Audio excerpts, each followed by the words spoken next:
네, 경찰이 발표한 수사 결과와 관련해서 법조팀 박솔립 기자와 좀 더 짚어보겠습니다. 박 기자, 먼저 앞서 본 것처럼 임성근 전 사단장의 혐의 내용이 대표적으로 두 가지였죠. 업무상 과실치사 그리고 직권남용. 그런데 경찰이 이 업무상 과실치사 혐의는 다른 현장 지휘관들에게는 적용이 되는데 임성근 전 사단장에게는 적용이 안 된다고 봤고요. 그리고 직권남용도 성립이 안 된다고 봤습니다. 이유가 뭔가요?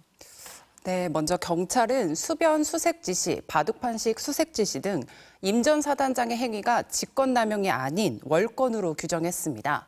작전 통제권이 육군 54단으로 넘어가 권한이 없다고 본 겁니다. 과거 사법농단이나 국정농단 사태 때도 법원이 같은 이유로 면죄부를 준 사례가 있습니다. 권한이 없으면 재판이나 국정에 함부로 개입해도 무죄라는 건데요. 하지만 검찰은 일단 직권남용 혐의로 재판에 넘겨 법원의 판단을 구했죠. 그런데 이번에는 경찰이 임 전 사단장을 검찰에 넘기지 않기로 하면서 법원의 판단을 받을 기회조차 사라진 겁니다. 경찰은 또 실제로 부하들과 직접 소통한 건 7여단장으로 보고 임 전 사단장은 거리가 있다고 봤는데요. 그러나 초동 수사를 맡았던 해병대 수사단과 재조사한 국방부 조사본부 모두 임 전 사단장이 지휘 라인에는 있다고 판단한 만큼 이 부분도 논란이 될 것으로 보입니다. 네, 그런데 임 전 사단장이 이렇게 검찰 송치 대상에서 빠지면서 그러면 당초 해병대 수사단의 초동 수사가 무리했던 거 아니냐 이런 주장도 나오잖아요. 해병대 수사단은 애초 임 전 사단장을 포함해 8명을 수사 대상으로 봐야 한다고 했습니다.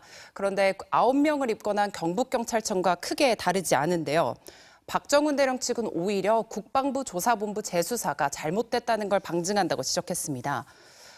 VIP 경로설 이후 경찰에 넘어간 수사 기록을 군검찰이 회수한 다음 국방부 조사본부가 다시 조사했더니 혐의자가 2명으로 줄어든 부분을 지적하는 건데요. 공수처도 이 과정에서 윗선에 외압이 있었는지 들여다보고 있습니다. 박 대령 측은 임 전 사단장이 검찰 송치 대상에서 빠진 건 경로설 이후 예견된 일이 아니냐고 반문했습니다. 네, 말씀하신 것처럼 지금 최상병 순직 사건 관련해서 수사 외압 의혹이 있지 않습니까? 이 의혹과 관련한 수사에 이번 경찰 수사 결과가 영향을 미칠 수 있는 건가요? 결론부터 말하자면 별개입니다. 윤석열 대통령이 이런 일로 사단장까지 처벌하면 누가 사단장을 하겠냐고 경로한 이후 모든 게 달라졌다는 게 수사 외압 의혹의 핵심인데요. 네. 결국 임 전 사단장이 혐의자에서 빠졌고요. 지금까지 드러난 통화 기록이나 진술을 보면 대통령과 대통령실, 국방부가 전방위적으로 임 전 사단장 구하기에 매달렸다는 정황은 넘치는데 명쾌하게 해소된 의혹은 전혀 없습니다.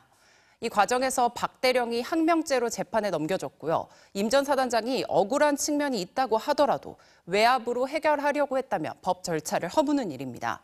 최상병 순직 사건의 책임을 가리는 경찰 수사와 별개로 외압 의혹을 규명하기 위한 공수처 수사를 지켜봐야 하는 이유입니다. 네, 여기까지 듣겠습니다.